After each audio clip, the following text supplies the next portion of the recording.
இப்போ வந்து நாடு முன்னோக்கியா சொல்றாங்க. தாவேக தலைவர தாவேக தலைவர ஒரு துணை அமைச்சர் சொல்றாங்க. டிடி சொல்லியிருக்காரு. அப்படியா? இல்ல,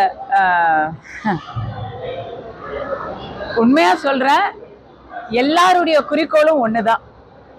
இப்போது இருக்கக்கூடிய இந்த விடியா ஆட்சியை அகற்ற வேண்டும் அப்படிங்கிற குறிக்கோள்ல தான் எல்லாருக்கும் இருக்கு. அது டிடிவி அண்ணனுக்கும் இருக்கு, விஜய்க்கும் இருக்கு, எல்லாருக்குமே இருக்கு. பாஜக, அதிமுக எல்லாருமே அதை தான் நோக்கி பயணப்படுறாங்க. அதனால இவங்க எல்லாருமே சேர்ந்து தேசிய ஜனநாயக கூட்டணியில செயல்படுறது தான் சிறப்பா இருக்கும். அதுதான் சரியா வரும். விஜய் அவர்கள் தலைமையில ஒரு கூட்டணி அப்படிங்கிறது வந்து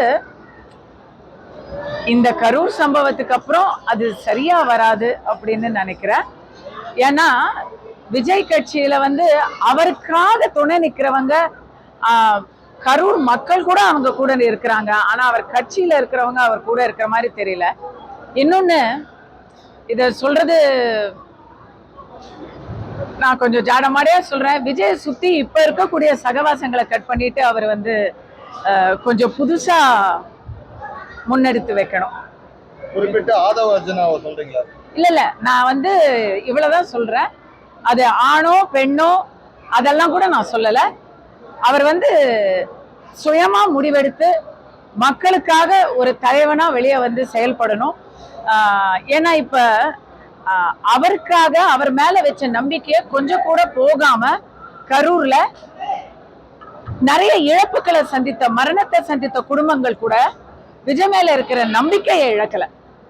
பிள்ளைய இழந்தவங்க கூட விஜய் மேல இருந்த நம்பிக்கையை இழக்கல.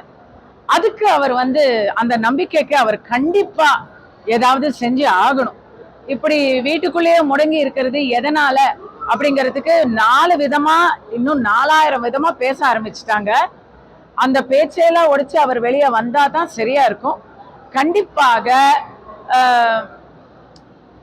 ஆந்திராவின் உதாரணத்தை எடுத்துக்கொண்டு, பவன் கல்யாணுடைய முன்னுதாரணத்தை எடுத்துக்கொண்டு, அவர் மாற்றத்துக்காக ஒரு படை வீரராக, படை தளபதியாக, தளபதி விஜய் அவர் மாற்றத்துக்கான தளபதியாக செயல்பட வேண்டுமே தவிர அவரே வந்து தலைவராகணும் அப்படின்னு இந்த சமயத்துல